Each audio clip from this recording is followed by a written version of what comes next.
And now we present a video that touches on the central topic of today's discussion: transmission-driven personal protective equipment. We'll touch first on the sequence for donning low-risk and then high-risk PPE. As discussed earlier, we've established a dedicated PPE bay at Det Borden, which provides a dedicated area for donning PPE some distance away from the areas where we generate aerosolized particles. As you can see, we've arranged our PPE in the sequence in which items are donned, with aide-mémoires placed conspicuously to guide our personnel. Our detachment, as do others, perform quarterly hygiene audits, so we expect that our hand hygiene technique is sound. All the same, we've placed guides to hygiene with both an alcohol-based hand rub and soap and water at the sink. Sanitizer does effectively kill the virus, but it's recommended that proper hand washing with soap and water be substituted for sanitizer approximately every 3 washes, or if the hands are visibly soiled. We begin with the sequence for low-risk PPE. Gowns serve to protect both skin and clothing and should cover both. The gown should cover both the front and back of the torso, extending to at least the knees and fitting comfortably over the body with long sleeves that are fitted at the wrists. Goggles should fit snugly over and around the eyes. It's not acceptable to substitute one's personal glasses for goggles, and the goggles selected need to be side-vented. Once mask and goggles are in place, it's essential to limit any opportunities for touch contamination. Don't touch your face or touch PPE with contaminated gloves if it can be helped. Remember to perform hand hygiene again before donning your gloves.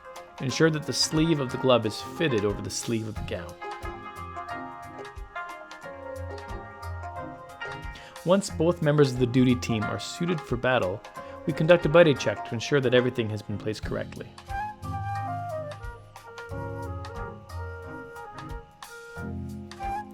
And now we demonstrate the sequence for high-risk PPE. You'll note that our duty team has already completed hand hygiene, placed booties, and is now hand washing again. They will now don a Type 3 surgical gown. Please note that subsequently in this video, one of our providers will don a surgical mask, vise, and N95 mask, as we wanted to minimize the number of masks used in the production of this presentation. Both providers must wear an N95 mask if it is anticipated that aerosols will be generated. Note that Captain Lee verifies that the N95 is correctly sized before donning the mask. You will note the placement of the straps, that they are not crisscrossed. You will note that he molds the mask to his face and, having done so, conducts a fit test. Our providers will next don goggles, a bonnet,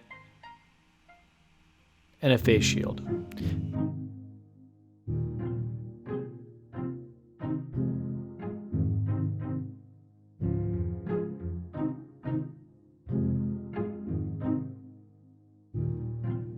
Surgical gloves will be used in lieu of examination gloves for high-risk procedures. Again, ensure that the sleeve of the glove is fitted over the sleeve of the gown. Again, we execute a buddy check before proceeding to the operatory.